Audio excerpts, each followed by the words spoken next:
I didn't know that staying close to him was the only reason I was still breathing. The rain didn't sound like rain that night. It sounded like something chasing me, each drop hitting the pavement too fast, too loud, like footsteps I couldn't outrun. My shoes slipped against the wet concrete. As I turned the corner too quickly, my shoulder hitting the brick wall hard enough to steal the air from my lungs. I didn't stop. I couldn't. Behind me, voices echoed, low, sharp, controlled, not yelling, not rushing. That was what terrified me the most. Whoever they were, they weren't afraid, and people who aren't afraid don't stop. I clutched my bag tighter, pressing it against my side like it could protect me, like anything could protect me. I shouldn't have been there. I knew that the second I saw them, the second I realized the conversation I overheard wasn't meant for someone like me. Wrong place, wrong time. That's what people say, like it's simple, like it doesn't change everything. My phone buzzed in my pocket. I didn't check it. I didn't dare. Even the smallest distraction felt like a risk. The street ahead stretched, empty streetlights flickering, casting shadows that moved in ways. Shadows. Shouldn't I slowed just enough to catch my breath, my chest tight, my pulse too loud in my ears. And that's when I felt it. Not a sound, not a movement, a presence, the kind that makes your skin tighten before your mind catches up. I turned slowly, and he was just there, like he had always been there, like the night belonged to him, tall, still, untouched by the rain, like it avoided him on purpose. His coat, dark, perfectly fitted his expression, unreadable, but his eyes, they didn't search, they didn't question, they already knew. I took a step back, instinct, not decision, my heel catching slightly on the uneven pavement. I almost fell. He didn't move to help me, didn't need to. His voice, when it came, was low, steady, the kind that didn't ask for attention, but commanded it anyway. You shouldn't be here. I opened my mouth to explain, to apologize, to say anything that would make me invisible again, but the words stayed stuck somewhere between fear and disbelief, because the men behind him stepped into the light, and suddenly the space around me felt smaller, controlled. Not a street anymore, not an escape, just a moment waiting for a decision. I didn't understand the rules, but I knew I wasn't winning, whatever this was. I shook my head, barely able to meet his gaze. I didn't see anything, I swear. I was just leaving. I didn't mean to. He moved, then not fast, not aggressive, just close enough that the air changed between us. His hand came up, not touching my face, not forcing anything, just guiding, just enough that I had no choice but to look at him, really look at him. There was no anger there, no rush, no chaos, just certainty, and that terrified me more than anything else. Listen carefully, he said, and somehow everything else disappeared. The rain, the street, the fear, all of it faded into the background, like none of it mattered, like only his words did. Stay close to me. His voice dropped, softer but heavier, like it carried something unseen, something final. Or you won't survive tonight. I froze, not because of the threat, but because of the way he said it. Not like a warning, not like a choice, more like a fact, something already decided, something already true. My heart pounded against my ribs, but my feet didn't move, not away, not toward, just stuck in that space between running and staying, between fear and something I didn't understand. Yet he didn't wait for my answer, didn't need one. His hand shifted slightly, not grabbing, not forcing, just enough pressure at my back to guide me forward. And without realizing it, without choosing it, I stepped closer into his shadow, into his space, into whatever world he stood in, and the moment I did, the noise behind me disappeared like it had never been there, like the danger I felt seconds ago had been erased, replaced by something else, something quieter, but far more dangerous. Because for the first time that night, I wasn't running anymore, I was staying. The moment I stepped closer, everything changed, not around me, but inside me, like some invisible line had been crossed, and there was no stepping back. His presence did not feel safer, it felt controlled, like the chaos that had been chasing me suddenly had rules now, and he was the one who wrote them. I could feel the warmth of him even through the cold rain, close enough that if I moved an inch I would touch him, but I did not move. I did not trust myself to. He guided me forward without looking back, as if he already knew I would follow, and somehow I did. The street that had felt endless minutes ago now felt short, contained. The men behind us did not follow. I did not hear footsteps, I did not hear voices, just silence, heavy, deliberate silence, like they had been told to stop, and they obeyed. That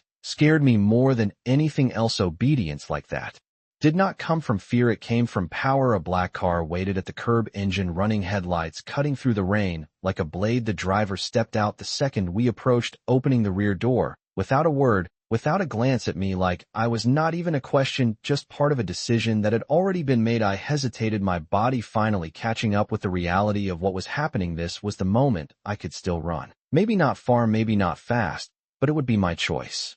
His hand did not grab me, it rested lightly against my lower back, just enough to remind me he was there, just enough to make me aware that I was not alone out here anymore. "If you run now," he said quietly, his voice close to my ear, but not touching, "they will not hesitate next time." I swallowed hard, my fingers tightening around the strap of my bag. I did not ask who they were. I already knew enough to understand that the answer would not help me breathe easier. I looked at the open car, then back at the empty street behind me. The rain had washed everything clean, like nothing had happened, like I had imagined the whole thing. But my heart would not slow down. It would not let me pretend this was normal. Nothing about him was normal. Nothing about the way the world seemed to shift around him made sense, and yet standing here, I realized something I had not felt since this night began. I was not being chased anymore. I exhaled slowly and stepped into the car. The door closed behind me, with a quiet final sound sealing something I did not fully understand. He slid in beside me. A second later, the space suddenly smaller, the air heavier. The driver pulled away immediately, no hesitation, no wasted movement, like they had been waiting for this exact moment. I stared straight ahead, my hands clenched in my lap, trying to steady the tremor that would not leave my fingers. The city blurred past the window, lights stretching into streaks, gold and white against the dark glass. I wanted to ask questions, I wanted to demand answers, but the words stayed trapped behind the weight of his silence. He did not look at me, not at first. He simply sat there, composed, untouched by the tension that filled the car, like he had done this before, like bringing strangers into his world was nothing unusual.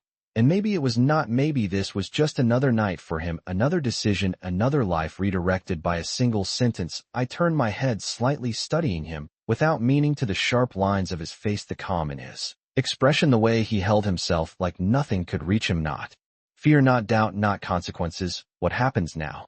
I finally whispered, my voice barely steady enough to exist. He glanced at me, then not fully, just enough that I felt it, that awareness again, that sense of being seen in a way I could not control now. He said evenly, "You stay where I can see you." The simplicity of it made my chest tighten, because it did not sound temporary. It did not sound like a favor. It sounded like a rule. And I realized then that I had not escaped anything. I had only stepped into something else, something quieter, something colder, something that did not need to chase me, because it already had me. And the most terrifying part was not that I had no choice, it was that part of me had already stopped trying to leave. The car did not slow down until the city disappeared behind tinted glass, and quiet streets replaced the noise. I knew the moment we crossed that invisible line, because everything felt different. The air cleaner, the roads emptier, the kind of place where nothing happened unless someone allowed it. I kept my eyes on the window, but my attention stayed on him, the way his presence filled the space, without effort, without movement, like gravity did not need to prove itself. It simply existed. The car turned once, then again, and finally came to a stop in front of a building that did not try to impress anyone. It did not need to. Tall, dark glass, steel edges sharp against the night. No sign, no name, just power disguised as silence. The driver stepped out first, opening my door again. Without a word, I hesitated, not because I did not understand what was expected, but because stepping out meant accepting something I could not undo. He did not touch me this time, did not guide me. He simply stepped out on his side and waited, and somehow that felt heavier, like the decision was mine, even though it was not. I stepped onto the pavement. The rain had softened into a mist clinging to my skin. The building doors opened before we reached them. Someone inside had been watching. Of course, they had. Everything about this place suggested nothing went unseen. The lobby was quiet, too quiet. Marble floors reflecting soft golden light. No front desk, no noise, just space, controlled, deliberate. I slowed my steps, unsure where to go next, unsure if I was supposed to follow or wait. He did not look back when he walked, but I followed anyway, because standing still felt more dangerous than moving. He led me to an elevator that was already open, already waiting. The doors closed behind us with a soft click, and for the first time since the street, there were no other people, no driver, no distant presence, just him and me in a confined space that made my thoughts louder than they should be. I could hear my own breathing, feel the tension in my shoulders, the way my hands refused to relax. The elevator moved smoothly, no sound, no jolt, just upward, like we were leaving something behind. Without ever acknowledging it, I finally looked at him directly, really looked this time, not just a glance, not just fear. His expression had not changed, calm, unreadable, controlled, like nothing about tonight had surprised him, like this had always been the outcome. Why me? I asked before I could stop myself, my voice quieter than I intended, but steady enough to exist. He did not answer immediately. His gaze stayed forward, as if considering whether the question deserved a response. At all, the seconds stretched long enough to make me regret asking, but then he spoke. Because you saw something you were not supposed to see. He said simply, like that explained everything, like that was reason enough to alter the direction of someone else's life. I shook my head slightly, frustration rising beneath the fear. Then why not just let me go and pretend I did not see it? I would not say anything. I do not even know what it was. This time he looked at me fully, and there was something in his eyes, not anger, not disbelief, something quieter, something certain. You are still thinking like you have options, he said, and there was no cruelty in it, no threat, just truth. And somehow that was worse. The elevator slowed, then stopped, the doors opening to a space that felt less like a home and more like a statement. Wide windows stretching from floor to ceiling, the city lights below distant enough to feel untouchable. The room was warm, softly lit furniture, placed with intention, nothing excessive, nothing careless. I stepped out slowly, my shoes echoing faintly against the floor. The silence here was different, not empty, not cold, controlled like everything else around him. I turned slightly, unsure of where I was supposed to stand, unsure of what came next. You can leave, he said suddenly, and for a second I thought I had misheard him. My head snapped toward him, confusion cutting through everything else. What? He gestured toward the door behind me, calm, unchanged. If you believe you will be safer walking out of here alone tonight, you are free to try. My chest tightened, my eyes flicking toward the door, then back to him. The way he said it, not mocking, not challenging, just certain, made something settle deep in my stomach. Because I knew he was right. I knew the moment I stepped outside, I would not be stepping back into the life I had a few hours ago. I would be stepping into something I could not control, something that did not care if I understood it or not. I looked at the door again, then back at him, and for the first time since this started, I made a choice, not because I had no other, but because I understood the difference. I will stay, I said quietly, and something in his expression shifted, not visibly. Not enough for anyone else to notice, but I felt it, like the room itself acknowledged the decision, like I had just agreed to something far bigger than I could see. And in that moment, I realized staying close to him was not about comfort, it was about survival. And I had already chosen which one mattered more. I did not realize how loud silence could be until I chose to stay. The moment the words left my mouth, the room seemed to settle around me, like it had been waiting for that answer, like everything that came next depended on it. He did not react the way I expected. No nod, no approval, no shift in posture, just that same quiet control, as if my decision had been inevitable all along. And maybe it had been. I stood there unsure of what to do with my hands, my thoughts, my fear. Because nothing about this felt finished. It felt like the beginning of something I could not see. Yet he moved past me, without a word, crossing the space toward the far side of the room. His steps measured, unhurried, like time worked differently for him. I turned slightly, watching him, because not watching felt like a mistake. He poured himself a glass of water, not whiskey, not anything dramatic, just water, and somehow that grounded everything in a way I did not understand. He took a sip, then set the glass down, before finally looking at me again.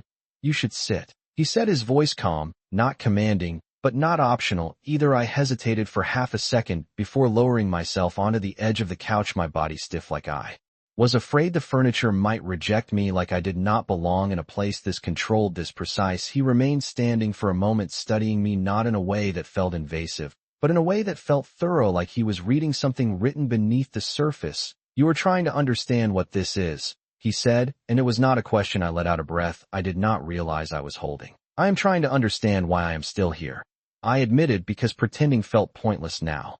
His gaze did not waver. Because leaving would not have made you safer, he replied simply, and there it was again. That word safety twisted into something that did not feel comforting at all. I looked down at my hands, noticing how tightly they were clasped together, my knuckles pale against my skin.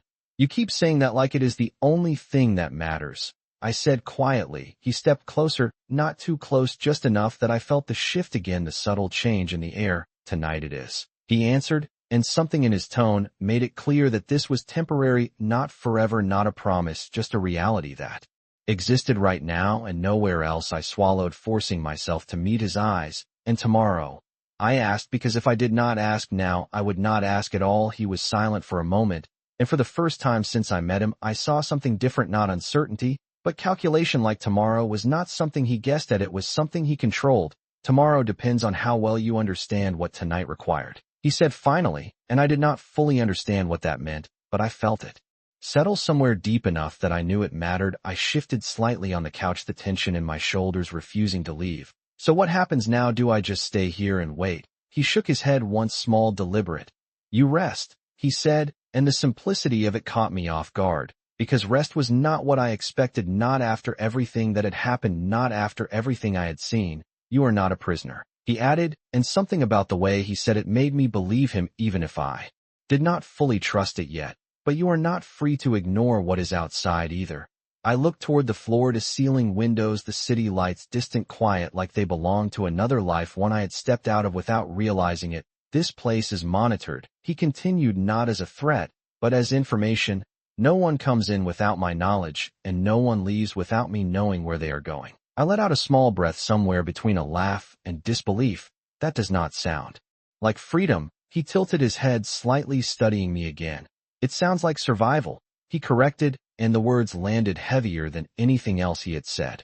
Because I could not argue with them, not tonight, not after everything I had felt. I leaned back slowly into the couch for the first time, allowing my body to sink into something softer than tension, my eyes drifting back to him. Why are you telling me all this? I asked, because it mattered, because nothing about him suggested he explained things without reason. He did not answer immediately. Instead, he stepped back, creating space again, that careful distance he seemed to control so precisely. Because confusion makes people do unpredictable things, he said, and unpredictability gets people hurt. I nodded slowly, the logic of it simple, undeniable, and yet something about it felt like more than strategy. It felt like intention, like he was not just controlling the situation, he was shaping it, shaping me into someone who would not run, not panic, not make a mistake. I closed my eyes for a brief second, letting the weight of the night settle fully for the first time since it began, and when I opened them again, I realized something that shifted everything. I was still afraid, but I was no longer afraid of the same things, and that was the moment I understood the most dangerous part of staying was not the world outside. It was how quickly I was starting to adapt to his sleep. Did not come the way it used to. It did not arrive gently or settle quietly. It came in fragments, in shallow breaths, in moments where my body gave in before my mind could catch up. I do not remember lying down. I only remember the weight of everything finally pressing hard enough that my eyes closed without permission. When I woke up, the room was different, not darker, not brighter, just still, the kind of stillness that made time feel slower, like nothing moved unless it was meant to. I sat up slowly, the unfamiliar space pulling me back into awareness, the couch beneath me soft, but not comforting, the air warm, but not safe. For a second I forgot where I was, and then it all came back, not in pieces, not gradually, all at once, like a door slamming shut inside my head. I inhaled sharply, my fingers gripping the edge of the cushion. As I scanned the room, the windows still stretched across the wall, the city still distant, unreachable, and then I noticed it, the small changes, subtle but intentional. A folded blanket placed neatly beside me, a glass of water on the table, within reach. Details I did not remember being there before, details that meant someone had been close enough to place them without waking me. I looked toward the far side of the room, and there he was, not moving, not speaking, just present, standing near the window, like he had been there the entire time, like he had not left, like sleep had not been an option for him, his silhouette outlined by the faint glow of the city behind him. I could not tell how long he had been there, watching over the space, watching over me, and something about that realization made my chest tighten in a way I could not name. You should not do that, I said, my voice quieter than I intended, rough from sleep, and something else. He did not turn immediately, did not respond right away, and for a moment I thought he might ignore it completely, but then he spoke. Do what? His tone, neutral, like the question genuinely required clarification. I shifted slightly, pushing the blanket aside. Stand there like that, like I am something you need to watch, I said, because saying it out loud made it real, made it harder to pretend this was normal. He turned then slowly, his gaze settling on me with that same steady awareness that never seemed to waver. You are something I need to keep alive, he said, and the words landed without force, without emphasis, but they carried weight all the same. I let out a breath, shaking my head slightly. That is not the same thing, I replied, because it mattered, because the difference between being protected and being watched felt bigger than he was making it seem. He stepped closer, not invading, not closing the space completely, just enough to shift the distance between us. It is tonight, he said again, And there it was, that word, that boundary that kept everything contained within these hours, within this moment, like tomorrow was a separate reality, one that had not been decided. Yet I looked down at my hands, noticing they were steadier than before, not calm, not relaxed, but not shaking. Either something inside me had adjusted overnight, something had accepted that this was happening, whether I understood it or not. How long does tonight last? I asked quietly, because if I could not leave, then I needed to understand the limits of staying. He considered that for a moment, his eyes not leaving mine. Until the people looking for you stop looking, he answered, and it was the first time he had said it so clearly, the first time he had acknowledged that whatever had followed me into that night had not disappeared, it had only been redirected. I swallowed hard, my throat tightening as the reality settled deeper. And if they do not stop? I asked, because I needed to hear it, even if I already knew the answer. His expression did not change, but something in his gaze sharpened just slightly. Then you stay where they cannot reach you, he said simply, and the simplicity of it made everything feel heavier, not lighter, because it did not sound temporary. It did not sound like a solution. It sounded like a condition, one that could stretch longer than I was ready to face. I leaned back slightly, exhaling slowly, my eyes drifting toward the window again. The city still there, still moving, still unaware of the shift that had happened in my life overnight.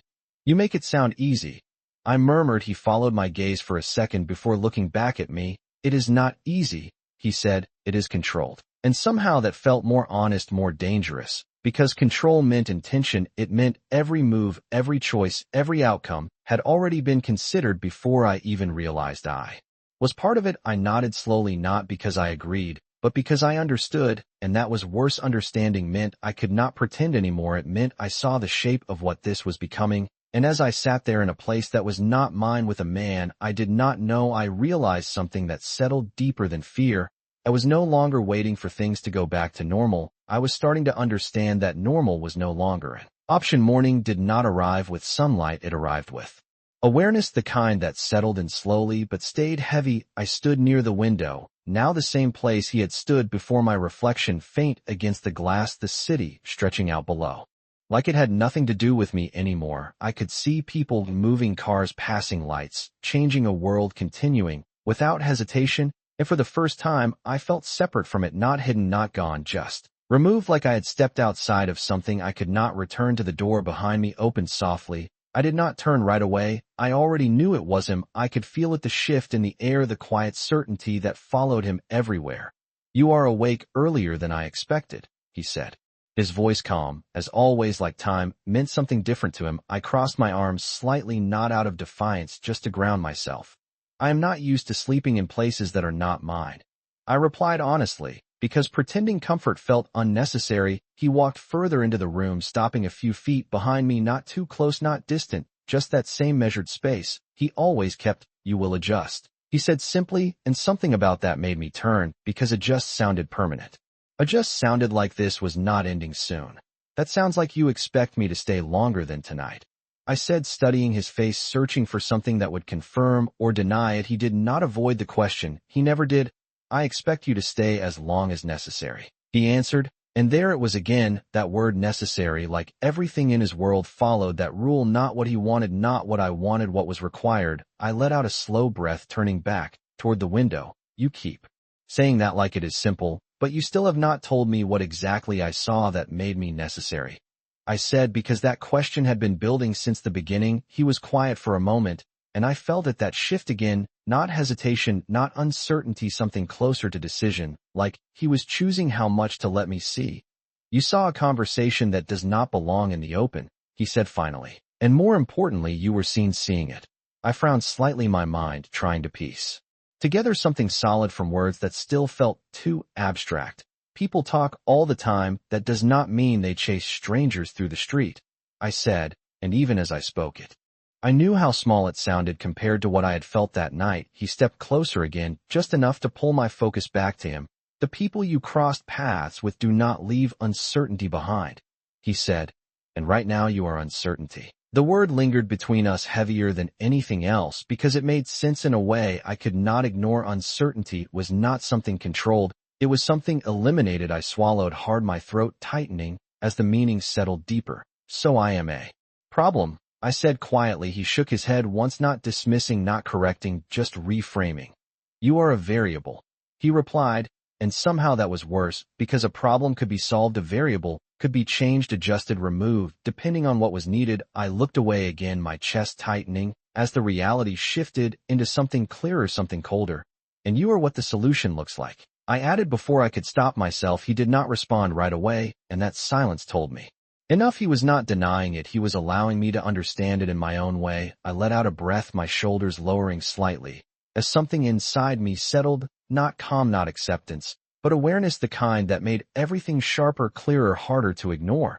Then why keep me here instead of just making sure I am no longer a variable? I asked, because if I was going to be part of this, I needed to understand the logic behind it. He stepped closer this time, enough that I had to look at him fully, to hold the conversation, because removing you creates more attention than protecting you, he said, and attention is something I do not allow unless I control it. I stared at him for a second, letting that sink in. The calm way he explained it, the lack of drama, the absence of threat. It was not about me, it was about balance, about control, about maintaining something larger than I could see. And for the first time I realized I was not the center of this, I was just part of it. A piece moved into place. Because it fit, not because it was chosen. I nodded slowly, my thoughts shifting, my fear changing shape again. So staying here is not about me being safe, I said quietly. It is about you keeping things stable. He held my gaze steady. It is both, he said, and the way he said it made something inside me pause, because for the first time there was something else there, not just control, not just calculation, something quieter, something I could not name yet, but I felt it, and that was the moment I understood the difference between being protected and being necessary was starting to blur, and I was no longer sure which one I had become. The rest of the morning passed without noise, but not without movement, not the kind you hear, but the kind you feel, subtle shifts in the space around you, doors opening somewhere, distant footsteps that never echoed, voices too low to understand, but enough to remind me that this place was not empty. It only looked that way. I stayed near the window longer than I needed to, watching the city like it could explain something it never would, because the truth was not out there anymore, it was in here, in this controlled silence, in the way everything seemed to function without being seen. I turned when I heard the soft sound of a door again, but this time it was not him. A woman stepped in, mid-30s, maybe, dressed simply, but precisely like she belonged here, without needing to prove it. She carried a tray, coffee, a plate, something light, nothing excessive. She paused when she saw me, offering a small polite nod, not curious, not surprised, just aware. Good morning, she said, her voice calm, neutral, like she had been instructed not to ask questions. I nodded back, unsure how to respond to normal behavior in a place that did not feel normal. Thank you, I said automatically, because some habits do not disappear overnight. She set the tray down on the table near the couch, then stepped back without lingering. If you need anything, you can ask, she added before leaving as quietly as she arrived. And just like that, the room returned to silence, but it felt different now, not empty, but maintained, like someone was always ensuring everything remained exactly as it should be. I walked over slowly, looking at the coffee, steam rising gently, the scent grounding in a way I did not expect. I wrapped my fingers around the cup, letting the warmth settle into my hands, taking a small sip, more for something to do than anything else. And for a moment, it almost felt normal, almost like a morning that belonged to me, until I remembered where I was and why I was here. You're trying to find something familiar. His voice came from behind me, and I did not flinch this time. I turned instead, meeting his gaze without hesitation. Maybe I am trying to prove that I still can, I replied, and it was more honest than I intended. He stepped closer, glancing briefly at the tray before looking back at me. Familiar things help people feel in control, he said, even when they are not. I exhaled softly, setting the cup down, because he was right, and I did not like how easily he could see that. You seem to understand that very well, I said. He did not deny it. He never denied anything. Control is the only reason situations like this do not fall apart, he answered simply. I crossed my arms slightly, leaning back against the table, grounding myself again. And what happens when something does not follow your control? I asked, because the question had been building, not just about him, but about everything around him. His expression did not change, but something in his eyes sharpened just slightly. Then it is corrected, he said, and the way he said it was calm, measured, but final, like there was no scenario where that did not happen. I held his gaze for a second longer before looking away, because something about that answer settled too deep, too real. I walked a few steps Away needing space not from him, but from the weight of understanding that was growing heavier with every conversation. You make everything sound so certain. I murmured more to myself than to him, but he heard it of course. He always did. Certainty is what keeps people alive, he said behind me, and for the first time I felt something shift, not in him, but in me, because that statement did not feel distant anymore. It felt personal. I turned back toward him, slowly studying his face to calm the control. The way nothing about him seemed rushed or uncertain, and I realized something that unsettled me more than fear ever had. I was starting to understand him, not completely, not fully, but enough to see the pattern, enough to see how every choice, every word, every action was deliberate, and that was dangerous, not because of what he could do, but because of how easily I was beginning to accept it.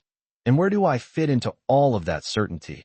I asked quietly, because I needed to hear it from him, not from my own thoughts. He stepped closer, stopping just within that same careful distance, his gaze steady on mine. You are the part that was not planned, he said, and there was something different in his voice this time, not uncertainty, not hesitation, something closer to truth, without control, which means you are the part that requires the most attention. I swallowed slowly, the words settling deeper than I expected, because they did not sound like a problem. They sounded like a responsibility, like something he had already decided to carry. And in that moment, I realized something that shifted everything again. I was not just inside his world anymore. I was becoming something that affected it. And that was the moment I understood the most dangerous thing was not being seen by his enemies. It was being seen by him. The air changed before anything else did. It was subtle, almost unnoticeable, but I felt it like a shift beneath my feet, like the balance of the room had been adjusted without warning. I had just set the cup down when the silence tightened, not louder, not heavier,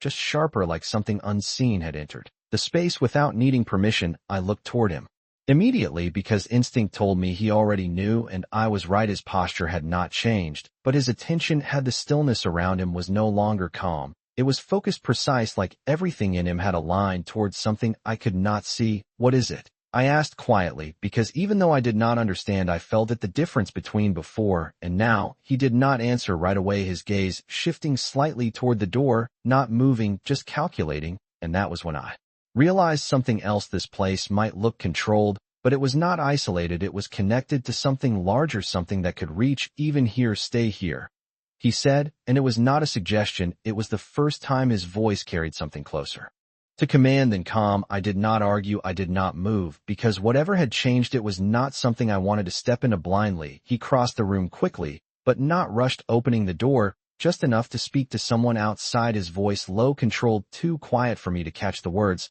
But I saw the reaction. The man outside nodded once, sharp, immediate, no hesitation, and then footsteps moved away faster than before. He closed the door again, turning back toward me, and for the first time since I met him, I saw it, not fear, not concern, but urgency, contained so tightly it almost disappeared. But I felt it. Something is wrong, I said, because it was no longer a question. He stepped closer, his eyes on me, not scanning, not distracted, just focused. Something has changed, he corrected, and somehow that sounded worse, because wrong could be fixed, but change meant something had already happened. I felt my chest tighten, my thoughts catching up to the weight in his voice. Does that mean they know where I am?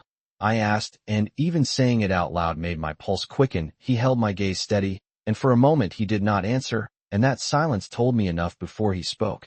It means they are closer than they should be, he said finally, and my fingers curled slightly against my palm, grounding myself against the surge of fear that threatened to return. I shook my head slightly, trying to process it, trying to understand how something outside could reach into a place that felt so controlled. I thought you said this place was secure, I said, and I hated the edge in my voice, but I could not stop it. He did not react to it, did not take offense, did not dismiss it. It is, he replied calmly. But security does not mean invisible.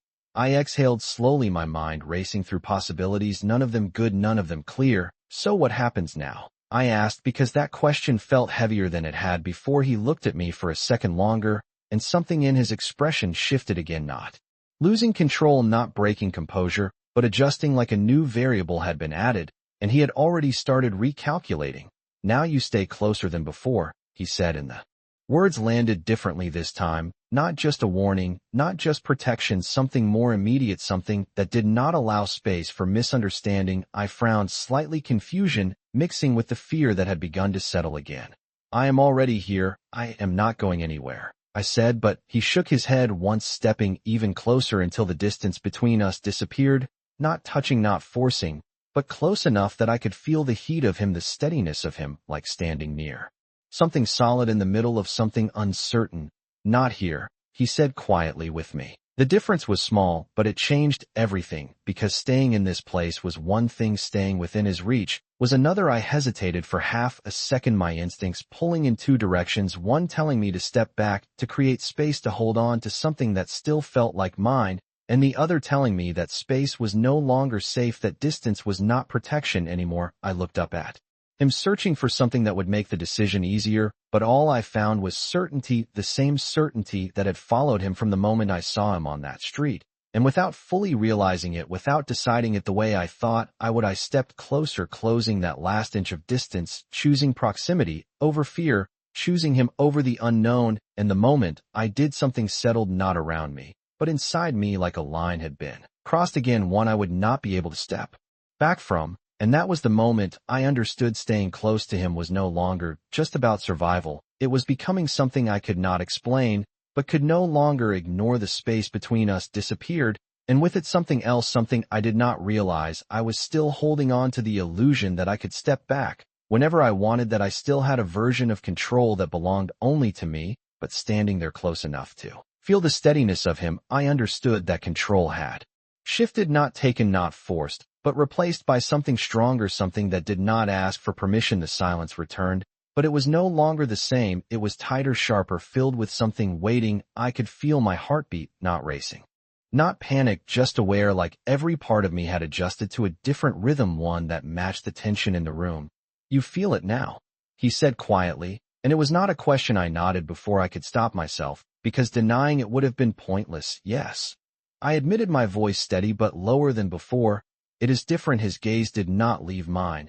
It is closer, he corrected, and that word settled deeper than anything else, because closer meant inevitable. Closer meant there was no more distance to rely on. I exhaled slowly, my mind moving faster than my body could react. Then what do we do? I asked, because the situation no longer felt like something I could observe. It felt like something I was inside of. He did not hesitate this time. We do not move until I say we move, he said, and the calm in his voice grounded everything in a way I did not expect. It did not remove the tension, but it contained it, gave it shape, gave it boundaries. I nodded again, this time more deliberately, because I understood now this was not about reacting, it was about timing. I stayed where I was, not because I was told to, but because I knew stepping away would not make me safer. The minutes stretched, not long, not short, just present. I could hear faint movement outside the room, footsteps passing, voices low, controlled, nothing rushed, nothing chaotic, and somehow that made it more unsettling, because whatever was happening, it was being handled, not chased, not escaped, handled like everything else in his world. I glanced at the door once, then back at him. You trust them, I said quietly. He followed my glance for half a second before returning his attention to me.